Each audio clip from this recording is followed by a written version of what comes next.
فإذا جاءت الطامة الكبرى يوم يتذكر الإنسان ما سعى وبرزت الجحيم لمن يرى فأما من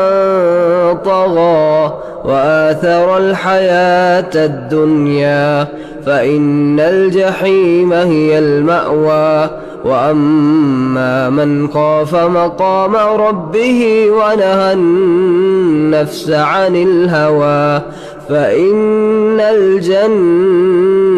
هي المأوى يسألونك عن الساعة أيان مرساها فيما أنت من ذكراها إلى ربك منتهاها إنما أنت منذر من